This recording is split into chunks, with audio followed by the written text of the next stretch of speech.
Leon, welcome to the show. Thank you so much for being here. It's a pleasure. I'm looking forward to it. A real life adventurer. I feel like the little boy part of me that loved reading atlases and exploring things and missionary books when I was younger.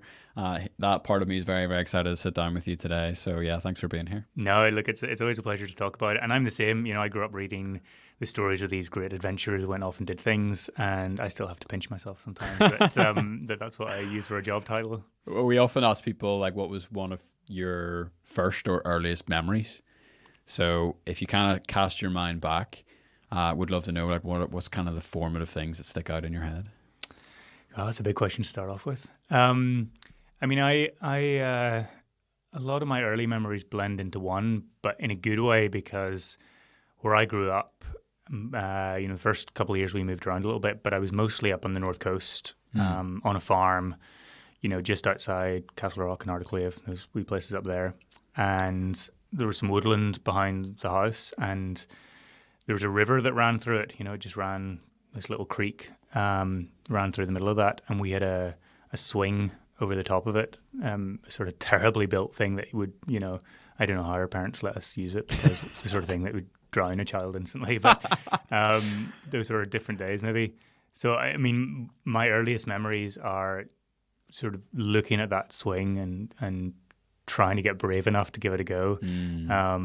And, all the sort of surrounding blur of just those days spent in the woodland, which felt very normal for years and years and years to think that was how I grew up. And then, the older you get, the more you start to appreciate where you come from. Yeah. And, the fact that it's idyllic, right? It's who gets to have that? It's such a privilege. Absolutely. It's that woodland and that creek and that swing. That's awesome. And the river that runs through it. That'll be a theme in your life, I think. Yeah. That's the through line for the conversation, but we'll get to that when we get to that. Yeah, it's funny. I was chatting to someone the other day about Northern Ireland, and even if you grew up, inner city Belfast, whenever you get older and you reflect back, you're like, dude, we were always surrounded by nature. You think about like Cave Hill's always kind of looking down at you, and you've got all these like nature is just right there at your doorstep. And I, like you've lived in different places around the world where you just don't have that, and it's an amazing thing to have. No, it really is. And I'll tell you a funny story about people's perception of Northern Ireland too, because I'd never really left here until I went to England for university at 18, and then I decided to go and see the world, at 22, 23. But I was very naive and had lived quite a sheltered life here up until that point. But I remember early on when I was traveling, it happened at university, and then afterwards I got the impression when I was going to these different places that people did know Northern Ireland. I was surprised they knew what it was, but they knew it because of the Troubles and because of the newspaper headlines. Yeah, exactly. So, not only did people kind of have this impression of where I came from, but it was completely different from what I knew. And I remember I was flying somewhere, my early mid-20s, and I was in an airport. I think it was in Doha. And I was transiting, from somewhere to somewhere, and I was in this big long line of people. And I was between these two guys who were also, going to far corners of the planet. And one of them was from Yemen and the other one was from Somalia. And we were just chatting away. We were delayed for hours and we were chit-chatting. And, these guys were telling stories and making jokes and whatever and talking about where they were coming from. And eventually one of them said to me, like, where are you from? And I said, I'm from Northern Ireland. And they both just took a step back and they were like, is that not really dangerous? You got street cred from these hard ass guys. Yeah, and I was like, and it really gave me a moment, because it was funny, and then I was like, well, here I've got an idea about what Yemen's probably like, and I've got an idea of what Somalia's probably like, but chances are, if that's what their idea of Northern Ireland's like, I'm probably just as wrong as they are. Yeah. And anyway, so I often think of that, especially as I've spent most of my career in places that I think are deeply misunderstood, and so whenever I meet people who have heard of Northern Ireland but don't know much about it, I try as much as possible to tell them about what it's, just as you said, nature surrounding us here. We've had a complicated past, but it's it's one of the most beautiful places on earth. Absolutely. I'm biased, but but it's really interesting. Obviously we'll spend a lot of our conversations today talking about Iraq, where you live, and you've built kind of this life and this career here, and which is also an incredibly misunderstood place, and obviously been labelled with the war. And that's kind of, you think Iraq, you think war. Or you just mentioned Somalia. This is terrible, but like, you say Somalia, I say pirates. Do you know what I mean? It's just like there's all these associations, but you're also from this place. Where if you say Northern Ireland, people think bombs, people think troubles, people think things of flames on the front of a newspaper. And but underneath all that and behind that, there's a beautiful thing. So look, today's episode is part of our ongoing mini-series with NI Connections, where once a month we interview a really interesting person from Northern Ireland who's living overseas and doing really interesting things, just like Leon. So who are NI Connections? NI Connections is the diaspora department of Invest NI, and their mission is to connect the Northern Irish community around the world. So if you go on their website, you'll find all these amazing resources. Basically things like how to move you and your family back home if you've been living overseas for a while, how to move to Northern Ireland for the first time if you've never lived here before, and why it would be a good place for you to move your business here or open up a branch of your business, and like hundreds and hundreds of interviews as well, and profiles featuring really fascinating expats like Leon, people living in Iraq, people living in Australia, people living in South America, people living in America, blah, blah, blah. The list goes on and on and on. And we've done probably over 30 conversations as part of this series.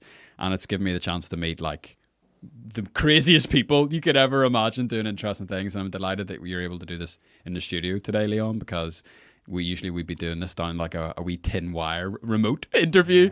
And so I'm chuffed that we were able to line this up with the launch of your book and your events that you're doing over here as well. So if you'd like to check out any of this stuff, you can head to niconnections.com, which is also where you can sign up to their free newsletter.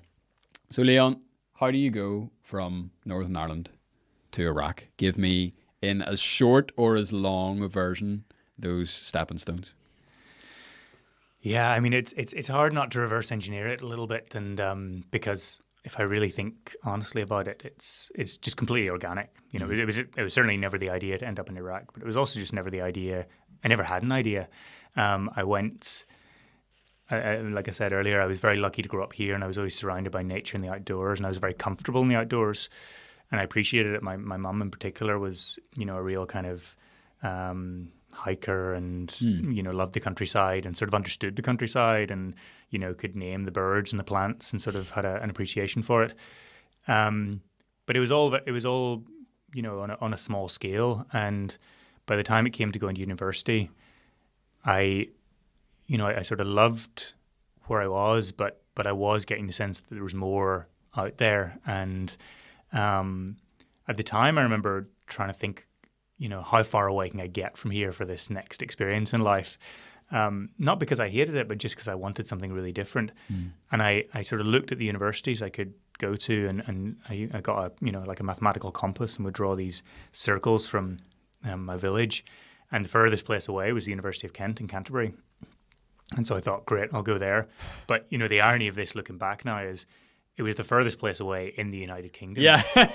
there was just no comprehension in my mind that something even beyond that would be possible. So that maybe shows, the extent to which my blue sky thinking was even going on at that point. So anyway, I went there, but it was great. It was a very multicultural university, and there's people from all over Europe and all over the world. And I was really kind of taken aback by that, and by having London close by. I only went to London a couple of times in those 3 years because it was too much. It was really, I hadn't realized how sort of rural and parochial my life had been until I went there. But I watched a TV show then called Long Way Round, which was the actor Ewan McGregor and his mate Charlie Boorman, and they got these motorbikes and just motorbiked around the world. Class. With this Swiss cameraman called Claudio Van Planta. And, it was cool. Of course, they were like these, Hollywood stars and whatever, but they were also just two mates going off on a bike ride. And it was incredible. It was a real kind of adventure. And they went through all of these places that I sort of had some comprehension of. Like they started off in Europe and then they ended up in, crossing into Russia and crossing into Central Asia, into the US. And it was just I got the idea that it would be great to go on a journey. And and I thought it would be something I would do once. I'd go off and do something, see the world, kind of figure myself out along the way. And then I'd come back and do a normal thing, get a normal job like all of my normal Get friends. out of your system. Yeah. And I couldn't, I wasn't Ewan McGregor and I couldn't afford a motorbike. So Amazon wasn't bankrolling your adventures sadly or not, whatever. Sadly not. So, but the next best thing to a motorbike is a bicycle. Yeah. Much cheaper. And I could get one of those and knew how to ride one of those. So that's what I did. When I finished university, I worked in a cinema in Canterbury for a year, saved up some money, and bought a one-way plane ticket to New York City because I'd always wanted to go there. So I went there with a bicycle, planned to do a bit of work there for a few months. So wanted to work in a documentary production company, and I was interested in making films. And then after about 2 months in New York, I'd spent all of the money I'd saved in the past year. Yeah. New York will do that to you. So then I had to get a couple other jobs and start all over again. But by the time I was ready to set off, I was I was just kind of raring to go, and I set off on this bicycle. Totally, I was overpacked, underprepared. I'd never done anything like this before. I'd been a couple little bike trips around here with friends, but I just set off, and it was the single most exhilarating and terrifying thing that had happened to me at that point and since. I'd had this little apartment in Brooklyn, and I came out the door and it closed behind me, and the key was inside, and that was it. And I sort of knew there was I knew there was probably some way out of it, but if something had gone wrong, but I didn't really know what it was. Like if my bike had broken in a way that I didn't know how to fix, which was most of the ways that bikes can break because I knew nothing, or if I took a really wrong turn and ended up on the motorway, I felt so out on a limb, and the first week was just brutal. I was just terrified of everything. I was scared of the roads. I was scared of people. I was in my tent every night. I got out of the city and was just camping in these forests, and I knew there were bears around in New York State. So I bought this book on kind of how to not get eaten by a bear. And it was just full of stories of people who'd been eaten by bears. Good investment. It was well worth the £10. Yeah, it was terrible. It kept me awake at night. I would lie in my tent just reading this book and just imagining what it would be like to get eaten by a bear. And then, I kind of got out the next morning and trundled along, and my bike was so heavy. I had all this stuff.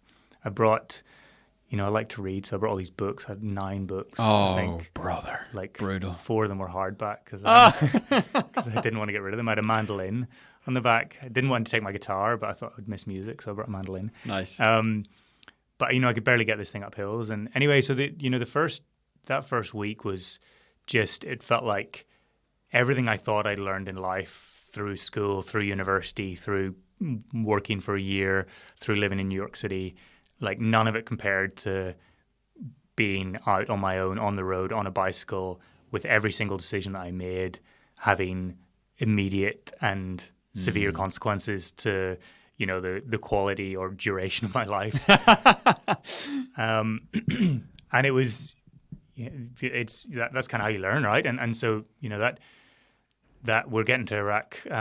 We'll speed up a bit. Take your time, man. I'm loving this. This is good. But I took me 3.5 months to get across North America on a bicycle, which some people do it in a couple of weeks when they're riding fast. But it was by far the most formative period of my entire life, and slowly, I got better I got braver, stopped worrying about getting eaten by bears after a while. I stopped worrying about people being mean to me. It turns out that when I talked to people in these little villages, as I went through, these various states, as I went from east to west, people just they were just curious, like, why is this guy from somewhere far away on a bicycle in my little town? The same as I would have been if I'd seen someone in Castle Rock coming through. Yeah. And there was a guy, in the end of the first week who sort of almost drove his car into me and like forced me into this petrol station. And he took me inside for a coffee and just asked me about the trip. And at the end, he bought me a coffee, bought me some food to take with me, and he took $20 out of his wallet and handed it to me. And he said, "Go off and have the adventure of a lifetime." Love that. And then he said, and when you get home, get a good job. I did. I'll make sure you become an accountant when you go home. So I did half of it. Like I had the adventure of a lifetime. But you like got $20. That was a deal. You had to go and get a steady, normal civil servant job when you went back home. You got to mail it to him somehow. No, there's interest on that probably by now. But that $20, I was spending $3 a day on that trip. Wow. Because I wanted to get as far around the world as my savings would take me. Yeah. So in the end, it was about 14,000 miles, and I ended up in Hong Kong a year and a half later. But Class. That was by spending $3 a day, which went down to about $2 when I got into Asia. Yeah, so it was a bit cheaper. So that guy's $20. That was good. Yeah, the best part of a week's living. But I remember I reached the Pacific Ocean. I'd started at the Atlantic, and I reached the Pacific, and I remember just thinking like, this is really not an impressive thing to do. Like lots of people do this all the time, but for me, oh, dude, it was just, I was I'm still sort of reserved in my personality. That hasn't changed too much, but I was shy. I was kind of unable to sort of go and take life, by the horns. I was just nervous about things, and after that, I kind of changed that perception. Yeah. And I was a bit more willing to take a few chances on things, and I also it just occurred to me, like the same as what I was saying when a couple of years later when at that airport with those two guys, it just gave me a sense that the world's not this place that I've read about. Like the world that I set off onto on my bicycle was so different from the one that I'd heard about in the news. It was a place of goodness and kindness, and it was just like unbelievably beautiful. And all I'd seen was one tiny line across one country and continent. Yeah. So that changed everything. I ended up on that bike trip for a year and a half. At the end of that, I met a guy who was planning another expedition, and one thing led to another, led to another, led to another. That was 2010. So it's been 13 years of this full time, and I would never have predicted it, but I've just tried to follow, that whatever gave me that feeling and that sense on that bike trip that felt positive and good. I've tried to pull on that thread for the last 13 years. Class.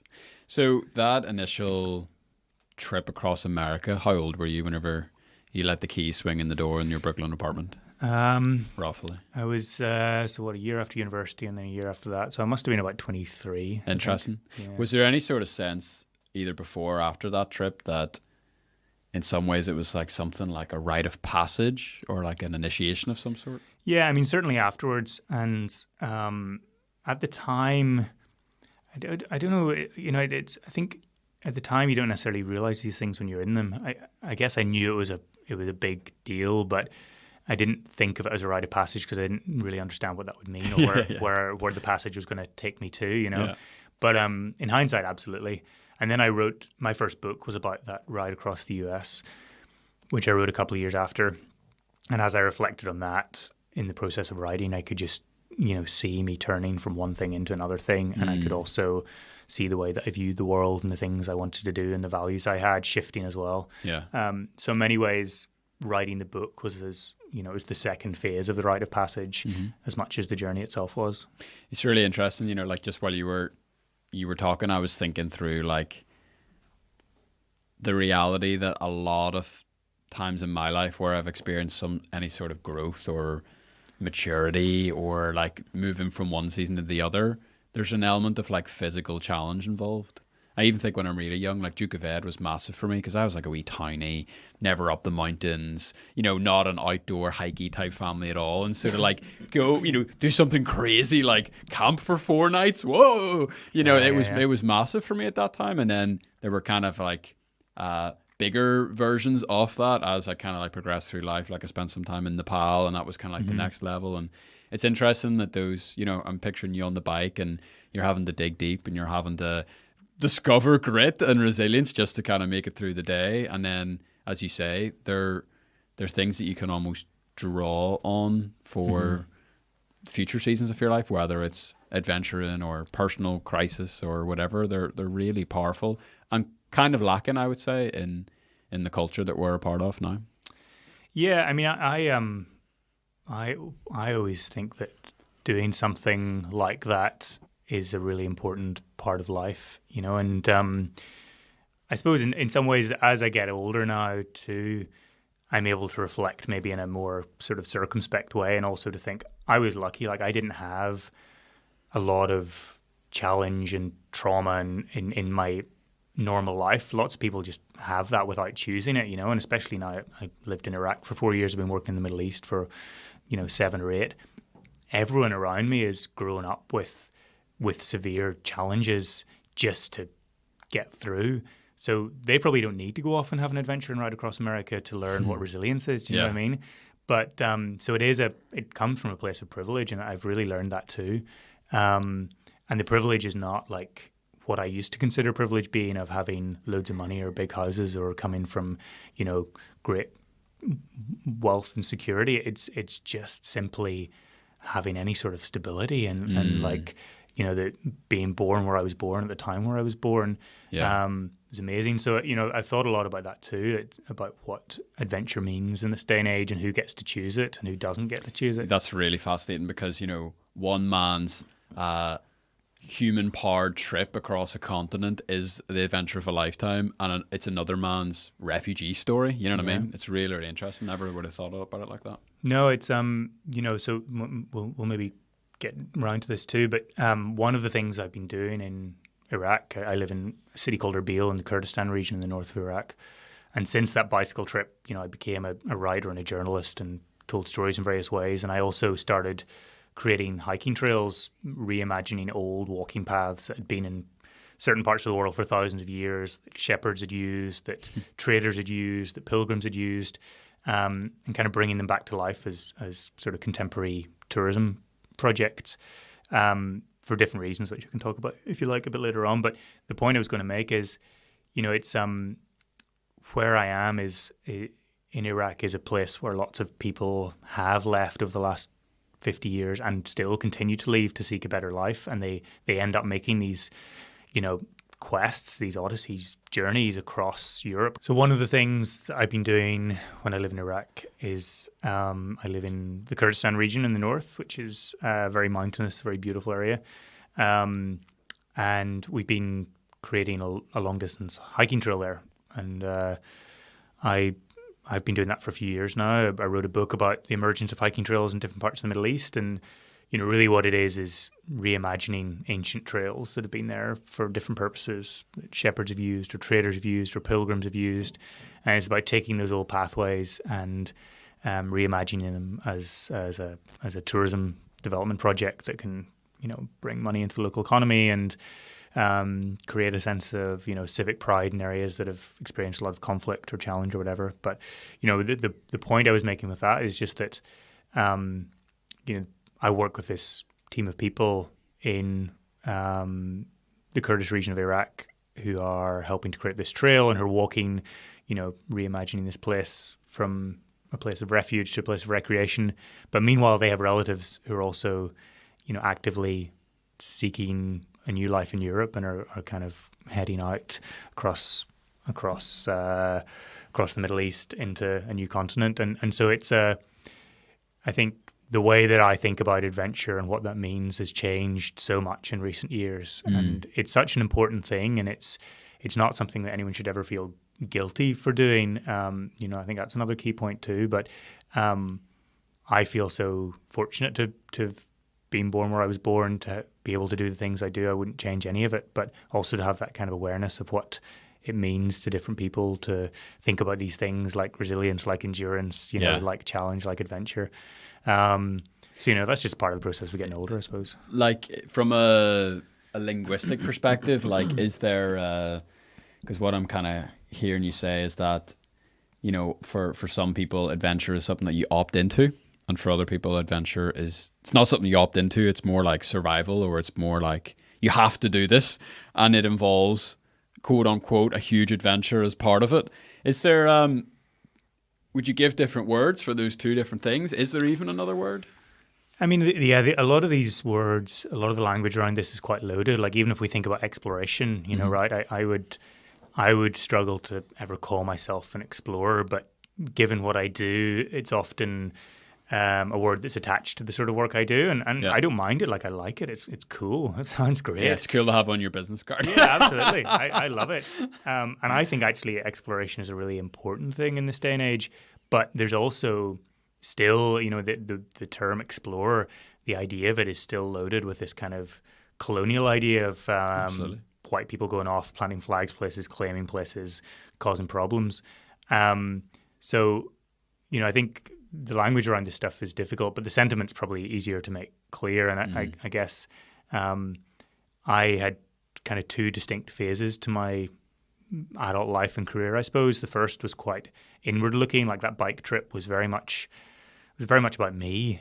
I went off to find myself as much as I went off to find anything in the world. Yeah. And I learned who I was. I learned what I was capable of. I learned that, those limits were much greater than I might ever have imagined. And even a couple of the expeditions and journeys I did after that, there was a kind of transition that was happening, but still a lot of it was about just trying to find out my own limitations and parameters and abilities and so on. And then over time that, once I kind of settled into who I was and maybe what I was good at and what I wasn't good at and what I thought, my own value system was and where I could add meaning to my own life and to the world around me, then the second phase started where I, tried to apply that, and that's where I moved into the journalism and everything else. So yeah, I mean, the words around this are always hard, but I think the sentiment can be quite clear. It's interesting. I remember listening to something recently. I can't remember the exact terminology they used, but they talked about living in two different stories, or having two different types of journeys. Mm-hmm. And the first journey is very much the selfish journey, and that's kind of part of growing up, I think, as well.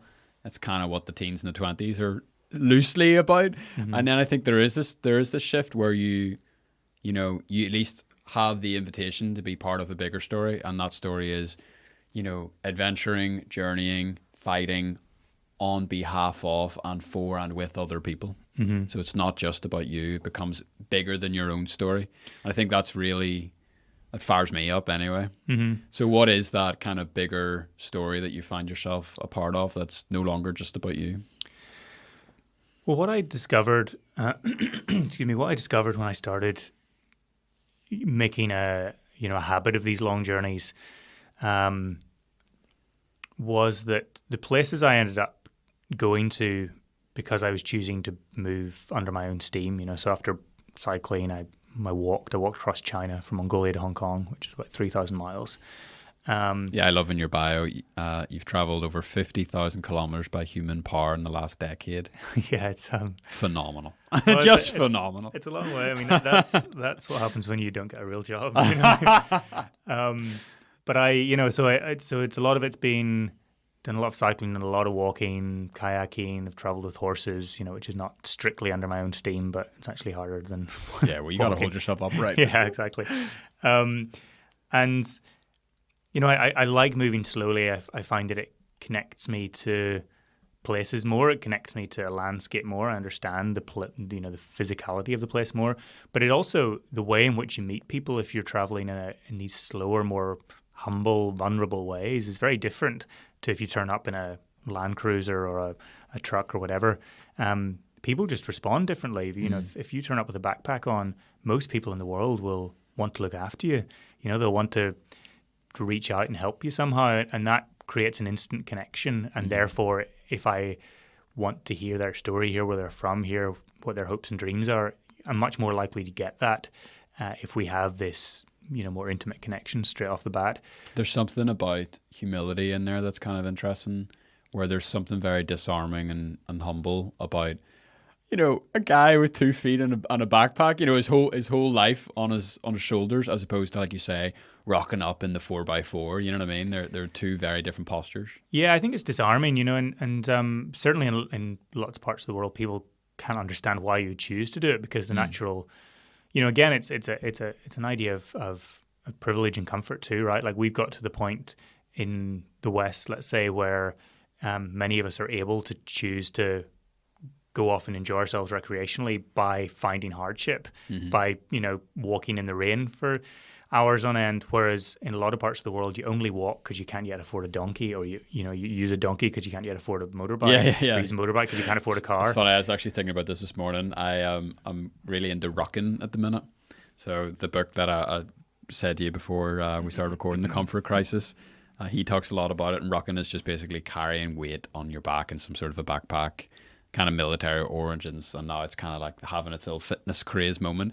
But I was literally walking this morning and I was like, oh, I'm really enjoying rucking, and then it literally hit me like a ton of bricks. I was like, oh, I'm doing what like probably this, the men 200 years ago in the village that I live in Northern Ireland would have done by going down to the river and getting their water for the day. Yeah. So it's like, you have to almost elect into this physical side of life, whereas beforehand and in other parts of the world, that's just built into your daily survival. It's really, really bizarre. It is bizarre, but I think it's also, the idea that we choose to do this shows that there's something kind of intrinsically important about it as well. But so I think it does, even if I'm choosing to do it, and even if it's clear that I maybe wouldn't have to do it otherwise, there's still people appreciate that somehow in a general sense when I arrive somewhere. And so,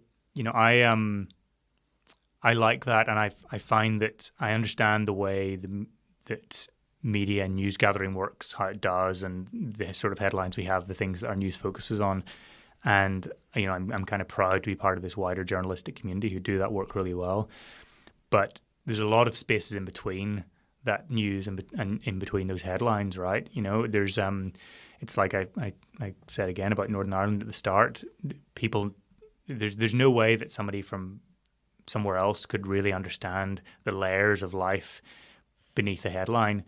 But I think it is important to try and pull that out a little bit and to, I suppose I fall into this category of slow journalism or slow news gathering or slow storytelling, whereby by moving a bit slower and pulling on those kind of threads and sinews that connect all of these other sort of headlines or waypoints in our news, you get a fuller picture of who we are and where we come from. So that's kind of where I've tried to find meaning. Is I think we're in danger of kind of moving into this phase of communication where things become quite definitive, right? And so it feels a little bit like we're getting pulled apart in this day and age. Pulled in one direction or the other, and social media, 24-hour a day, news cycles allow us to be divided more. And like I've said a number of times, I think the world we live in is a good, kind place. Most people want to look after their families. They want to work hard. They care for one another. They can be. We recognize ourselves in most other people in the world if we're given a chance to. So I try and find those spaces in between and tell those stories. Yeah, but you make a really valid point where there's such a disconnect between reality and the virtual world that is kind of slowly engulfing us kind of week on week. And the way we talk to each other digitally versus the way we talk to each other face to face is so different. And I think like it's so jarring to kind of like, if you're so engulfed in that, whether it's the news cycle or it's Twitter or it's, whatever your digital platform of choice is, you would think that the world is just absolutely falling apart, it seems, that people are full of hatred and violence and anger and tribal. But if you just like talk to that person in real life, it's so not that. And it's really interesting, like the different realities that we can kind of almost choose to be a part of. Or maybe that's the wrong way to say it. Maybe the better way to say it is which reality you want to focus on. But that's probably a topic for another time. Talk to me about Iraq. So I think Iraq, sand, dust, desert, no greenery whatsoever. I picture you, growing up with this river and Castle Rock and this forest, you just being in the complete opposite of that. I picture war torn. I picture unrest. I picture a developing world. Challenge me on that, fill in the blanks. What's been your experience of it, and how is it different from that kind of outside brand that I think a lot of us in the West have? Sure. Well, I mean, you can find those things, and Iraq has those things, but as you're alluding to, it's got a wealth of everything else as well. And like, anywhere in the world, it's three-dimensional, and what you see from a distance is much less than that. I first went to Iraq in 2016, and I'd been in other parts of the Middle East, so I'd already got a sense of how a place from a distance was not the same as up close. I'd spent quite a lot of time in places like the West Bank and Palestine and Jordan and Sinai Peninsula. I'd written a book about that area, and those are also places that I think are misunderstood. But Iraq was a different level of that. And ironically, when I first went in 2016, it was when ISIS were still occupying large parts of Iraq and Syria. And I arrived at the time that this coalition force of Iraqi military and international actors were pushing into the city of Mosul in northern Iraq to remove ISIS. And so it was really a time of conflict. It was a time of war, and it was a time where, this latest wave of jihadists were doing the most atrocious things that we can imagine. And I wasn't a war reporter, but I ended up doing a little bit of reporting on that. And quite quickly I realized it wasn't for me. Like, I didn't feel like it was where my skill was at. I didn't feel I was adding anything to it. And it was just horrendous as well. Like, it's trying to interview people who were fleeing after years of like living under this terrible regime. But I came back to the city Erbil, which again is in the Kurdish region, so it's a kind of semi-autonomous area. It's protected. It's a distinct history from the rest of Iraq. And this young Syrian Kurdish guy actually there called Laween said, you shouldn't, before you leave here, don't just go away with memories of this war, right? Like, come and see something else. Come and see the mountains. This is a beautiful mountainous area. Come and take a walk with me and at least leave with something else, because those mountains and that landscape defines us every bit as much, if not more, than what you've just seen. So we went off into the mountains, and it was, stunning. It was incredible, and it was peaceful, and it was calm, and there was clear air, and we were standing on these ancient pathways. And I'd just written this book about hiking trails, and Laween was very proud of this place, and together we had this idea. Well, maybe we'll start to create a path here, something that can help other people have this experience that we've had. So that was the first time, and I then moved there. It took a few years. I went back and forth, but I moved there in 2019 and started working on the creation of that hiking trail with Laween and with others. But I'd also had this idea of trying to tell the story of this great river, the Tigris. So the Tigris and Euphrates are these two great rivers of civilization that irrigated some of the earliest cities and civilizations on Earth. And they start in the mountains that are now in southeast Turkey. They run down through what the Greeks called Mesopotamia, the land between two rivers, this fertile crescent. Is that what Mesopotamia means? Yeah, land between two rivers, yeah. Wow. This area which is often thought to be the Garden of Eden. And they, for 12,000 years, humans have lived there. It's where the first, on the banks of these rivers, is where not just the first city-states, but it's where the first written word came from, in cuneiform, this kind of wedged characters carved into clay. It's where the first universities were. It's where the first, legal systems were codified. It's where the first beer was brewed. It's where the first love songs were written. All of these important things that we still recognize in our life and society today came from the banks of these rivers, of the Tigris and Euphrates. And we've forgotten largely here how connected we are to that part of the world and to what grew along those rivers. So I wanted to tell the story of that to remind us, maybe we still recognize the Nile and as having some, it's got a little bit more attention in popular culture these days, but I felt like the Tigris and Euphrates had been forgotten about. So I wanted to remind us of the history of that, and then to look at what that tells us about this region in this day and age and what's happening to them, and what may happen to them in the future. Really interesting. Yeah, you kind of mentioned the Garden of Eden. Again, when I think of Iraq and the Middle East, I don't think Garden of Eden, but it's really interesting that obviously there, you're talking things are growing beside the river. Obviously, there's lushness, there's green there, there's these unbelievable things. It's interesting. Something's in the back of my head. I don't know if it's.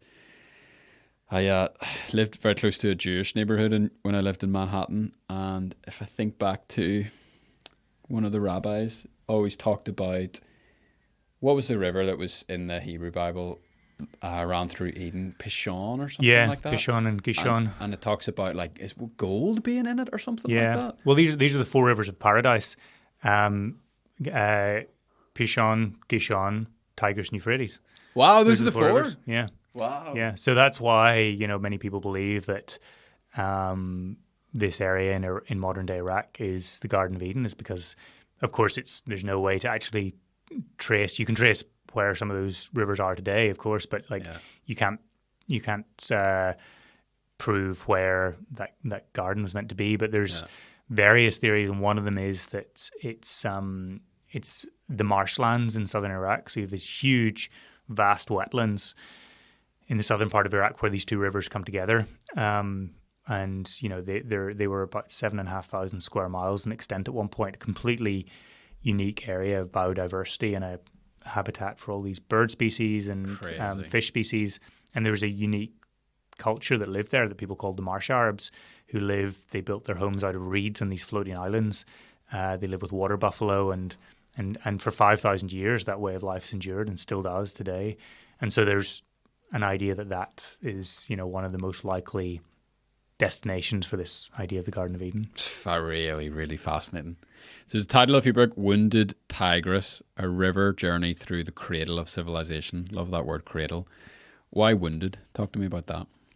Well, it's a river that's from which so much has emerged, but like many of the great natural wonders of the planet that we live on, it's struggling and it's in danger. And for quite a long time, the Tigris is being abused by the people who live along it. So there are a number of factors in that. There's been dams built at the headwaters that are restricting the water flow. There's illegal gravel mining operations. There's endless amounts of unchecked pollution and toxic waste being put into the river. There's also all of the geopolitical challenges in this area. There's a big conversation going on right now around the UK about the state of the waterways. And actually, Northern Irishman Fergal Sharkey is the guy who's holding the government to account. And it's sort of been interesting to me to see the outrage that we have here about waste and pollution being dumped into our water here, because the same thing is happening in Iraq. And I suppose the thing that I was interested in is it's valuable to think about what would happen to the Tigris in and of its own right.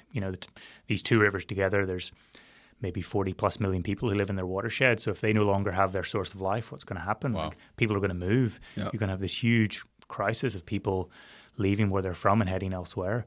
But this is also the place where water management was pioneered in the world. Like, this is the first place where humans cultivated a water source, where they cut irrigation canals and where they really learned how to manage water, to grow crops, to experiment with animal husbandry, to grow cities and societies.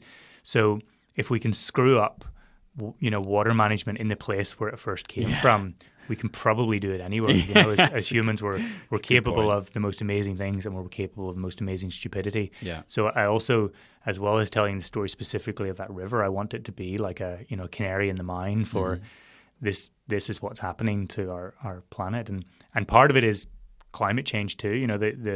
The effects of climate change are seen in the Middle East, but they're exacerbating things. They're the bigger problem actually is a lack of governance, and I think you see that a lot too. It's a human action that causes the natural reaction, and in order to reverse or affect the impacts of a changing climate, you've got to look first at the people who are causing it and try and get that changed. And so, it's more acute in the Middle East for all sorts of reasons, but we have it right here on our own doorstep. Absolutely.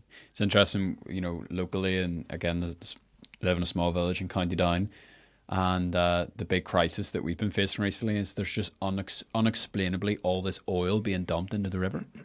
And, this is it's a little park where, hundreds, if not thousands of people who live there walk through every single day, and everyone's looking and they're concerned and they're calling and they're this, and it really, really is emotionally moving people. Do you know what I mean? And I'm a pretty mellow guy, but I find myself just like up in arms. I'm like, my kids are here. Like, what? It's really, really just like, how can this be done to this river that we love and that gives us, so much life literally every single day, and we're not even dependent on that river for our survival, as far as I'm aware. No, but we could be in the sort of bigger picture of integration. We are, and I think you're right. I mean, people have this very emotional reaction to these things, but it also, I think, there's a couple of things. Sometimes we just don't know what to do about it. It seems out of our hands. I think also, all over the world, but especially here, we do have quite a lot of trust in the governmental, societal systems around us. I mean, it's taken people a long time, took me a long time to really come to terms with the fact that the people who are in charge don't necessarily always have our best interests at heart. And that's kind of a shock, right? I mean, you've got to trust in the systems in place around you. And so to recognize that and then to be willing to do something about it is a huge leap for lots of people, particularly so, maybe an older generation, like my generation, the one below me, maybe we're more inclined to be a bit more willing to, because we can see it very clearly coming down the line, like these things are going to have a real impact on us. But it's a huge leap, and I think I'm sort of happy to see that people are starting to respond to this stuff, because it's we're at a critical point. I don't know if you've been listening or seeing any of RFK, the guy who's running for president, Democrat, Kennedy. I listened to quite a long podcast with him recently, and he spent most of his life trying to basically depollute the Hudson River. And he tells these stories of how, he's sitting there in the boat with the fishermen, and he's like, they're catching goldfish, and there's all these goldfish, and he's going to then, like, I don't know, their version of the city council or whatever it was, and being like, you got to stop the pollution because you're going to kill all these goldfish. They're like, there are no goldfish in the Hudson River. Because it said that's what their policy, or it says on a piece of paper, there are no goldfish in the Hudson River. And he's like, I literally have just seen hundreds and hundreds of goldfish. Yeah. And so there's this huge disconnect between, again, we kind of mentioned earlier, like reality and maybe things that are non-reality. So I don't know. I don't know how we in my village can start moving that along, because there is, you hit the nail on the head. It's like, has someone called the council? Has someone called the what? Okay, good. We're going to trust that they'll take care of it. Yeah, and who knows? Fine. Who knows if they will or if they won't. I want to start to land the plane here, but before we do, you want to share maybe a story or an experience or an encounter specifically to do with your latest book and the journey with the tigress that can kind of whet our appetites a little bit for wanting to read the full thing?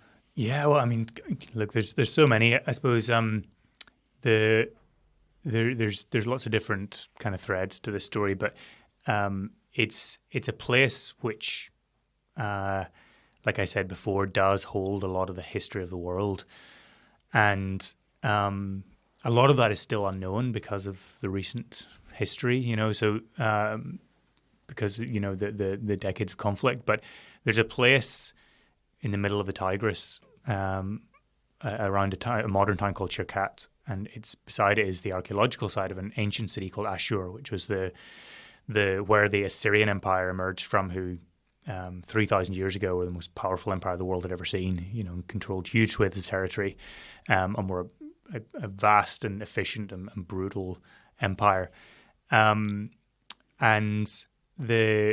this site of their origin and one-time capital there's still parts of it that remain that you can see above ground. There's an old ziggurat, which is kind of the base of a temple. It's about 80 feet high, and the Assyrians built in mud brick, so a lot of this has been damaged by time and weather, but you can still see the shape of it. There's also the remains of a kind of processional gateway that would have been one of these great pathways that the armies would have come in and out.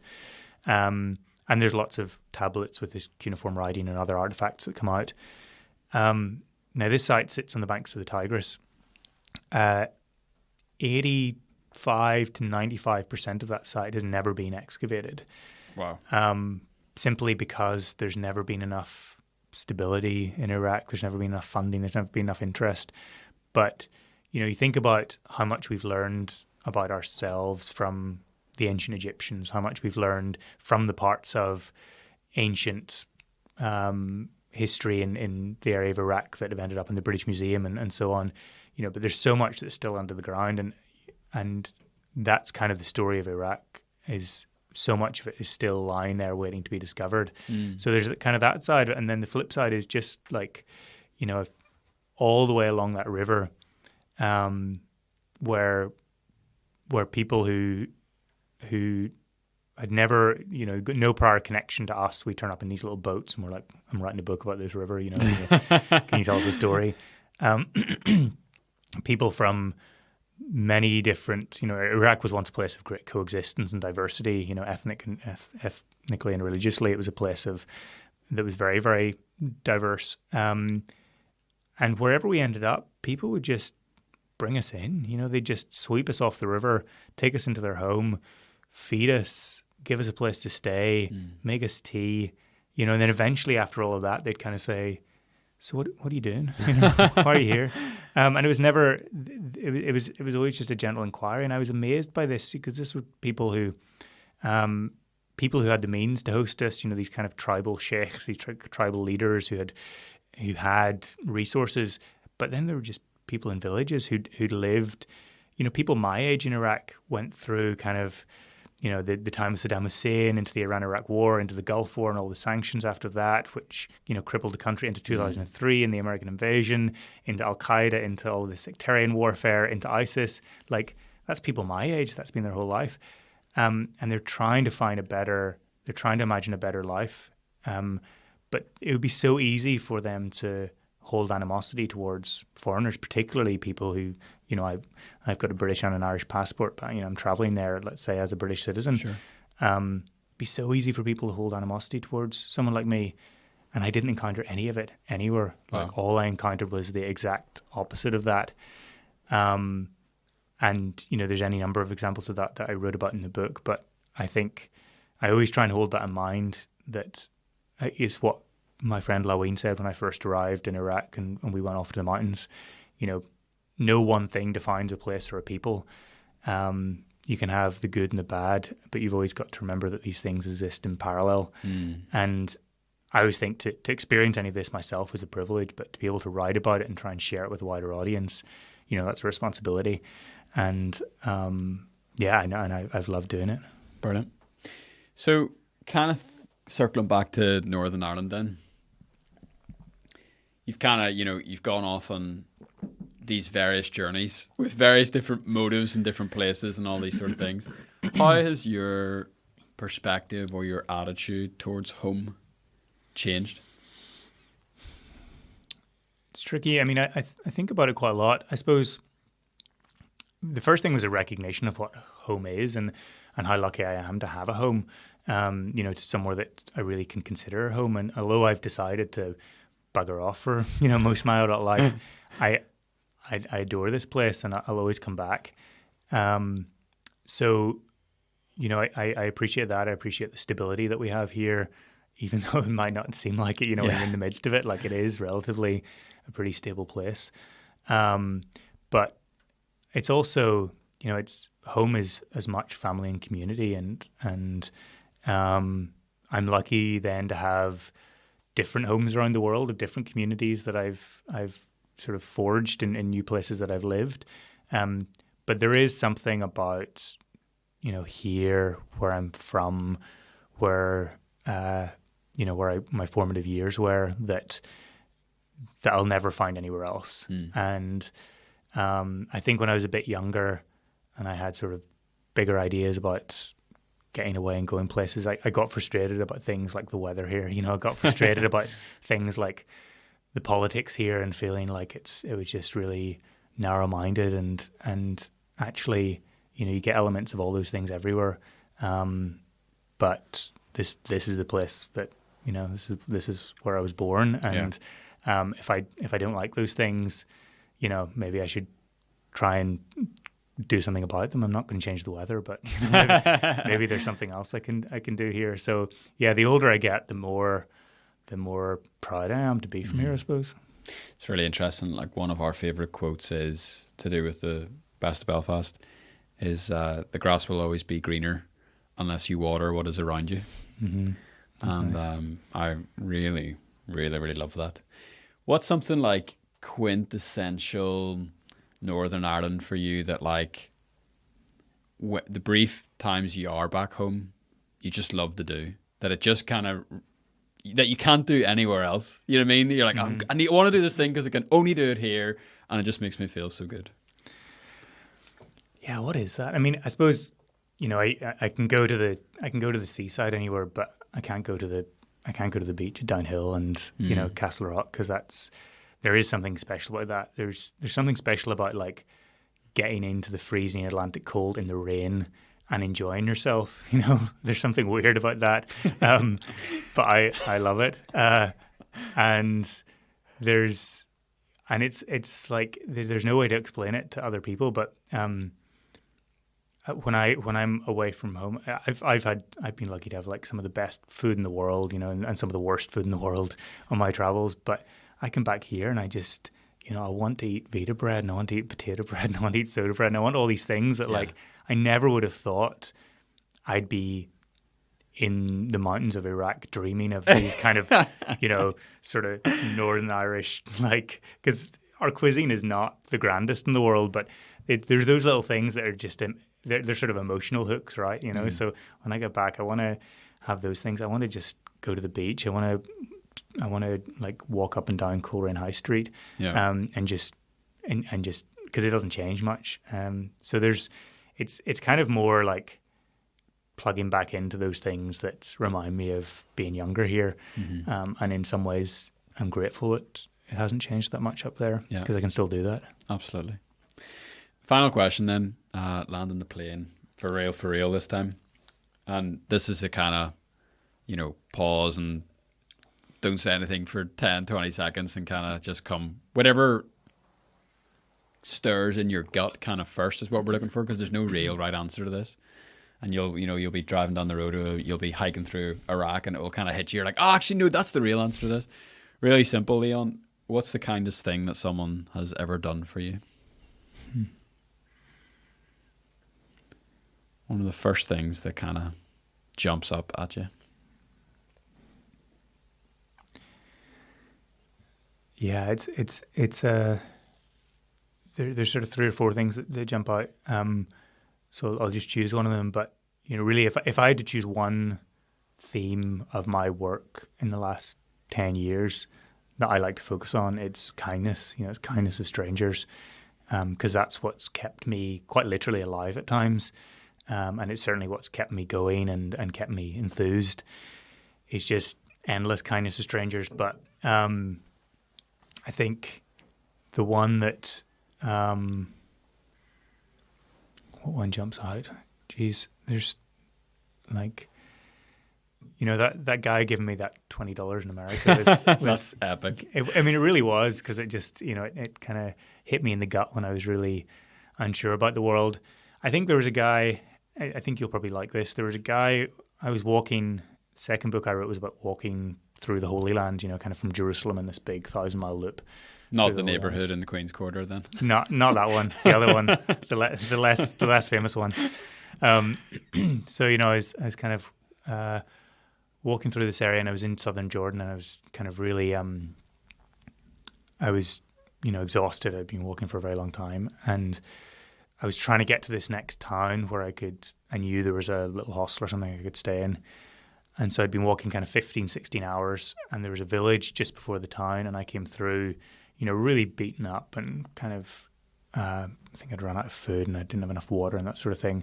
And there was this guy in his garden who just watched me and kind of watched me come past. And, you know, then he went back in and got his kids and brought them out so they could watch me go past. And they were all just kind of gently watching. And as I kind of got past his door, he just sort of came out the gate and kind of put his arm around me and just guided me in.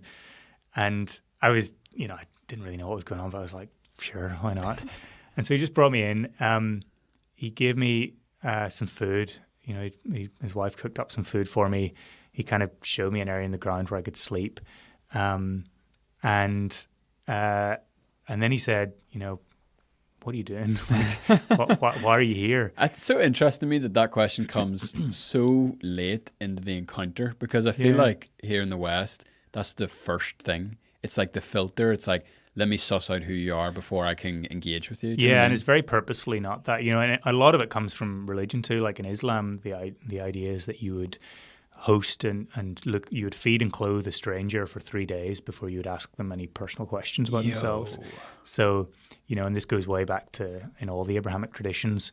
Abraham himself, this kind of great patriarch of all these monotheistic religions, he was said to have this tent that was open at all four corners, so strangers always knew they were welcome, whatever direction they came in. So hospitality goes back very deep. But this guy then asked me what I was doing, and I told him I was walking through the country, and he said, like, he just said, you must be exhausted and your feet must be really sore. And he said, would you let me and my sons wash your feet? And I was like, I don't know if I would, to be honest with you, because they stink. Yeah. And I was like, I was really worried I was going to kill this poor guy, but he insisted. So his sons brought out this jug, and they kind of sat down, and the three of them just like, very ritually, went to like biblically, kind of washed my feet. Yeah. And it's very uncomfortable. Like, it sort of felt uncomfortable because I was like, how can I be letting someone else do this for me, especially with the state I'm in? But it was also just like, I was never going to see him again. Mm-hmm. He was never going to see me again. There was absolutely nothing of value in that interaction for him at all, except that I was someone in need. And it was like, I don't know if you've ever had your feet washed, but it's like a very intimate thing, Super intimate. And like, I found it really hard to even posture myself in a way to receive what I was being given. Right. Because there's so much, we're quite prudish over here, and I don't know, like a lot of us grew up, even don't have bare feet in the house, don't have bare feet outside, get your socks on, like, you know what I mean? Like, Northern Irish people with feet just are not, we're lucky we even have them, No, exactly that. I was, one of the most awkward people in the world he could have offered this to.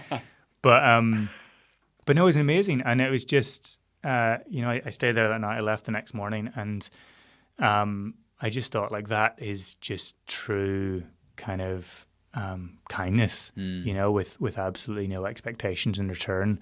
So I think of that a lot, and it's, like I said, lucky to experience these kindnesses around the world, but that one really sticks in the mind. Beautiful. What a beautiful way to end, Leon. Really, really appreciate it.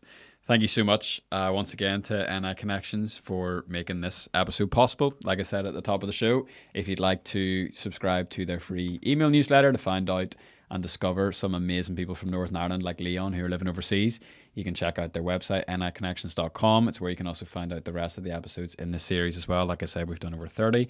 And other than that, Leon, thank you. That was really, really powerful.